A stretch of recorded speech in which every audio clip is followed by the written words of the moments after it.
ظاہر ہے ایک انسرٹینٹی ہے۔ اس کے علاوہ آج ایک اجلاس ہوا ہے شہباز شریف کی زیر صدارت، اور اس میں بتایا گیا کہ میر نواز شریف بھی موجود تھے اور وزراء اور اعلیٰ سیکورٹی حکام نے شرکت کی ہے اور قومی سلامتی کمیٹی کے فیصلوں کی توثیق کی گئی ہے، لیکن ابھی تک نہیں اس اجلاس کی میں نے کم از کم فوٹیج کوئی نہیں دیکھی، لیکن میاں نواز شریف کا اس وقت تک جب میں یہ ویڈیو ریکارڈ کر رہا ہوں کوئی بھی میاں نواز شریف کا ٹویٹ ہمیں دیکھنے کو نہیں ملا۔ میاں نواز شریف نے اپنی خاموشی نہیں توڑی بھارت اور اپنے یار مودی کے خلاف۔ اس کے علاوہ اتوار تک پنجاب کے تمام تعلیمی ادارے بند کر دیے گئے ہیں اور ساتھ ہی یہ کہا گیا کہ پرائیویٹ تعلیمی ادارے جو ہیں وہ بھی بند رہیں گے جو سیکورٹی کی صورتحال ہے۔ ایک اور اپڈیٹ، آج شہر بانو جو ہے ایک ینگ بچی ہیں اور ٹویٹر پہ خاصی ایکٹیو ہیں، ان کے اطلاع آئی کہ ان کے گھر پہ ریڈ کیا گیا، 20 سے 25 گاڑیوں نے ان کے گھر کو گھیر لیا اور ان کی والدہ کو اغوا کیا گیا۔ میں لیٹسٹ سچویشن نہیں پتہ کر سکا، لیکن انہوں نے یہ بتایا تھا کہ کسی تھانے میں ان کو نہیں پتہ چل رہا۔ تو یہ بھی ایک بڑا افسوسناک ہے، ایک ایسے حالات میں، ایک ایسی صورتحال میں جب ملک کو یکجہتی کی ضرورت ہے، اس طرح کے واقعات جو ہیں وہ درست نہیں ہیں اور اس طرح کی چیزیں جو ہیں وہ روکنی چاہیے فوری طور پر۔ اس کے علاوہ مولانا فضل الرحمان صاحب نے کل جو ہے وہ حاضری لگوانے کا فیصلہ کیا، یوم دفاع وطن منانے کا انہوں نے فیصلہ کیا مولانا فضل الرحمان صاحب نے۔ تو ظاہر ہے مولانا صاحب آپ کو پتہ ہی ہے کہ وہ اس سے پہلے فلسطین کے ایشو کے اوپر ریلیاں کر رہے تھے، احتجاج کر رہے تھے، اور اب یہ ان کو ایک چیز مل گئی ہے کیونکہ حکومت کے خلاف مولانا صاحب کسی طرح کی کوئی تحریک شروع کرنے کا ارادہ نہیں رکھتے، اور اب تو یہی اطلاعات ہیں کہ مولانا فضل الرحمان صاحب کو مخصوص نشستیں جو ہیں وہ دی جائیں گی اور 2 سینیٹرز بھی ان کو بنوائے جائیں گے۔ اگر مولانا فضل الرحمان نے مخصوص نشستیں ایکسیپٹ کر لیں پھر یہ 100% ہوگا کہ یہ سب 26 آئینی ترمیم میں بھی وہ دل سے ساتھ تھے کیونکہ انہوں نے ووٹ دیا تھا، اور وہ سارا ٹریپ تھا جو کچھ وہ پی ٹی آئی اور تحریک تحفظ پاکستان کے ساتھ کرتے رہے اگر انہوں نے مخصوص نشستیں لے لیں۔ اس کے بعد ماجد نظامی صاحب کا ٹویٹ ہے، وہ کہتے ہیں کہ کالعدم جیش محمد کے سربراہ مولانا مسعود اظہر سے منسوب بیان میں کہا گیا کہ انڈیا کے ظالمانہ بزدلانہ حملے کو 36 گھنٹے ہو چکے ہیں، قوم بدلے کے انتظار میں ہے، جو جہاز مار گرائے گئے وہ بدلہ نہیں تھا، ان جہازوں نے اپنا کام کر لیا، اب جوابی حملہ ضروری ہے، ہم کسی سے اپنے خون کا بدلہ نہیں مانگ رہے، اس خون کے وارث اپنی ذمہ داری کو سمجھتے ہیں، پاکستان کی حدود کو پامال کیا گیا، حکومت کی ذمہ داری ہے کہ اس کا بدلہ لے۔ اس کے علاوہ پاکستان کو ایک خدشہ ہے کہ انڈیا کے اندر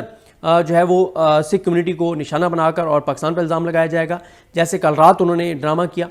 کہ جناب 15 جگہوں پہ پاکستان نے نشانہ بنایا ہے، تو پاکستان نے کسی جگہ کو کل رات نشانہ نہیں بنایا تھا۔ امرتسر کے حوالے سے بھی جو تھا وہ غلط تھا، کل رات ٹویٹ بھی میں نے بھی کر دیا تھا کہ پاکستان نے کوئی ادھر اٹیک نہیں کیا۔ D G I S P R نے آج پریس کانفرنس کی، بہت سی تفصیلات بتائیں، سارا انہوں نے بتایا، اور D G I S P R نے کچھ اہم باتیں جو کیں وہ بھی آپ کے ساتھ شیئر کر دیتا ہوں۔ انہوں نے کہا کہ میں یقین دلاتا ہوں اور بھارت بھی اچھی طرح جانتا ہے کہ پاکستان جب اپنے مقرر کردہ وقت اور بھارت میں منتخب کردہ جگہ پر حملہ کرے گا تو ہمیں انڈیا کے میڈیا کو بتانے کی ضرورت نہیں پڑے گی، پوری دنیا کو پتہ چل جائے گا کہ پاکستان نے حملہ کیا ہے، بھارت چیخ چیخ کر دنیا کو بتائے گا کہ پاکستان نے حملہ کر دیا ہے۔ انہوں نے کہا کہ پاکستان جب حملہ کرے گا تو سب کو نظر آئے گا اور دنیا میں اس کی گونج سنائی دے گی، اور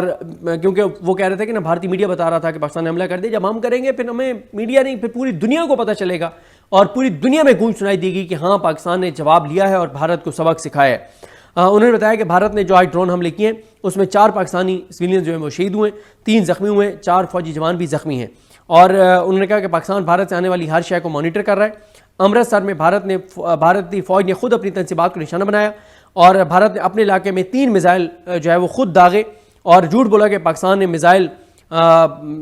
بھیجے ہیں اور ہم نے گرا دیے ہیں، اور پاکستان نے بالکل کسی شہر کو ابھی تک ٹارگٹ نہیں کیا بھارت کے، اور ہم سویلینز کو ٹارگٹ نہیں کریں گے۔ اور انہوں نے کہا کہ پاکستان میں جو ڈرون بھیجے گئے ہیں اس میں ایک ڈرون جو ہے وہ مقدس جو جگہ ہے سکھوں کے لیے ننکانہ صاحب، وہاں اس کو بھی نشانہ بنایا گیا ہے بھارت کی جانب سے، جس کی بہت مذمت کی گئی ہے، اور بھارت کی جانب سے بھیجے گئے جو ڈرونز ہیں 29 ڈرونز کو جو ہے وہ پاکستان نے مار گرایا ہے۔ اور انہوں نے کہا کہ آج ایک بار پھر D G S P R نے سوال اٹھایا کہ بھارت نے جو مساجد کو نشانہ بنایا ہے، قرآن مجید شہید کیے گئے، تو دنیا کا کون سا مہذب معاشرہ ہے، ملک ہے، یا کسی مہذب ملک کی کون سی فوج ہے جو اس طرح سے مذہبی مقامات کو نشانہ بناتی ہے۔ اور انہوں نے کہا پاکستان میں معمول کے مطابق کاروبار چل رہا ہے، چیزیں چل رہی ہیں، لوگ ہنس کھیل رہے ہیں، اور بھارت جو یہ کئی ویڈیو چلا رہا ہے کہ پاکستان کے فلاں شہر میں یہ ہو گیا ہے، فلانی جگہ بھی ہو گیا ہے، تو ایسی کوئی چیز نہیں ہے۔ اور اسی طرح سے ابھی جو میں نے شروع کیا تھا جہاں سے کہ مقبوضہ کشمیر میں مکمل بلیک آؤٹ کر دیا گیا ہے، انٹرنیشنل میڈیا بھی رپورٹ کر رہا ہے، اور وہاں پہ کچھ دھماکے شماکے خود وہ کر رہے ہیں انڈین فوج کے لوگ، اور بتایا جا رہا ہے کہ دھماکے ہو رہے ہیں، میزائل آ گئے ہیں، پاکستان نے حملہ کر دیا ہے، اور کیونکہ وہاں پہ مسلمان ہیں اکثریت، تو وہ کشمیریوں کو دکھانا چاہ رہے ہیں کہ پاکستان یہ کر رہا ہے، حالانکہ پاکستان ایسا بالکل بھی کچھ نہیں کر رہا۔ تو ناظرین یہ تھی آج کی اہم اپڈیٹس جو آپ نے جانی صدیق جان کی زبانی۔ اسی کے ساتھ اپنے میزبان رضا میکن کو اجازت دیجیے۔ اللہ حافظ۔ پاکستان زندہ باد۔